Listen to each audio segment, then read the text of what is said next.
Former Apprentice star Omarosa Manigault-Newman said she had felt uncomfortable and upset in the White House as its most high-profile African-American woman, as she denied reports she had been fired from her post as an assistant to Donald Trump.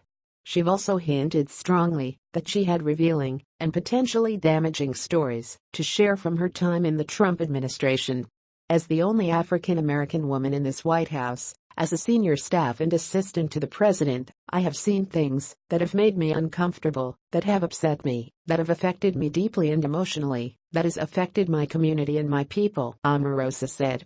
And when I can tell my story, it is a profound story that I know the world will want to hear, she continued. In an interview on Thursday with ABC's Good Morning America, Manigault-Newman also told host Michael Strahan that reports she made a scene while being escorted from the White House grounds this week were 100% false.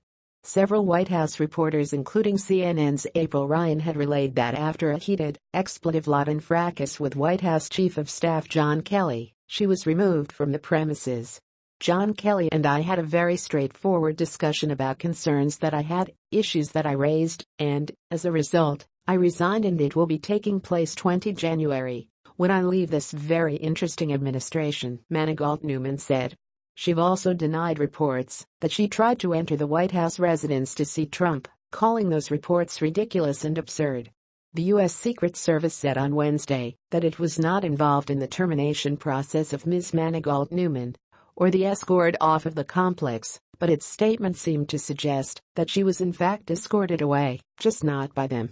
The agency also said that our only involvement in this matter was to deactivate the individual's pass which grants access to the complex, which seemed to contradict Manigault-Newman's suggestion that she tendered a resignation for a date still more than a month away.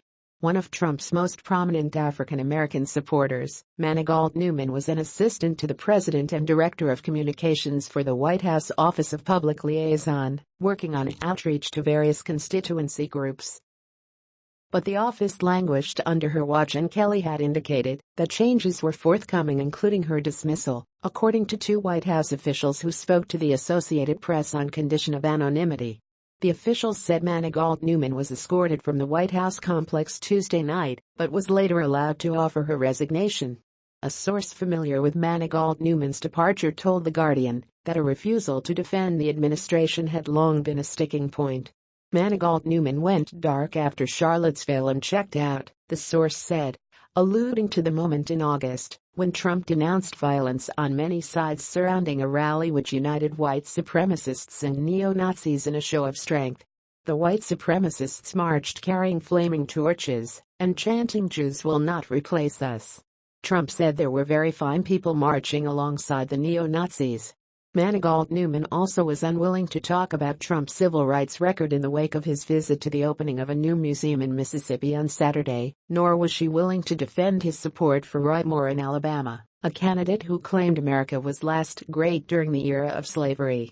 Her refusal to be a public advocate for the White House as its most prominent African-American woman culminated on Tuesday night in a meeting with Chief of Staff John Kelly and several lawyers in the White House Situation Room, that the source said it ended with her departure from the administration. Trump wrote on Twitter on Wednesday, "Thank you, Omarosa, for your service. I wish you continued success."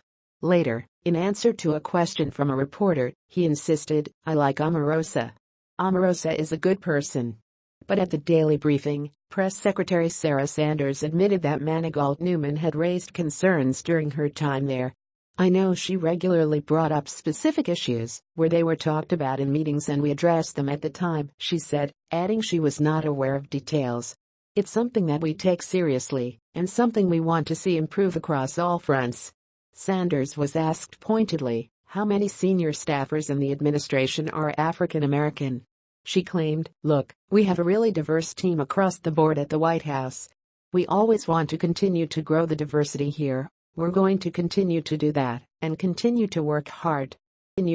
Pressed further, Sanders conceded, "I don't have a number directly in front of me, specifically not African American, but I can say again, we have a very diverse team at the White House, certainly a very diverse team in the press office, and something that we strive for every day is to add and grow and be more diverse and representative of the country at large, and we're going to continue to do that."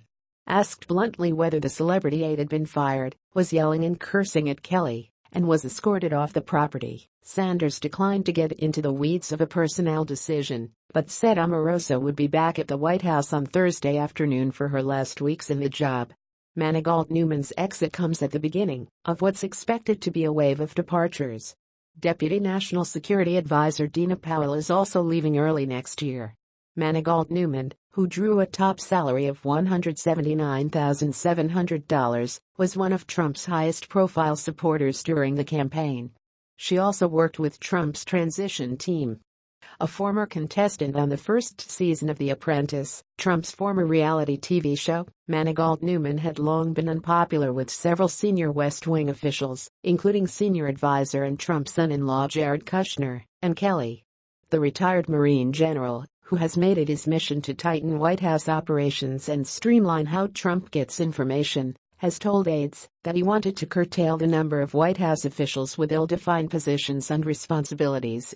Kelly took away Manigault-Newman's ability to come and go from the Oval Office as she pleased. During the first months of Trump's administration, aides were known to wander in and out of meetings, a practice Kelly ended across the board. She also drew Kelly's ire by occasionally going around him to slip news articles to the president. Manigault-Newman enjoyed a close relationship with the president despite the fact that he once uttered the famous "you're fired" line to her before dispatching her from the TV show. She held her April wedding at Trump's Washington hotel, blocks from the White House.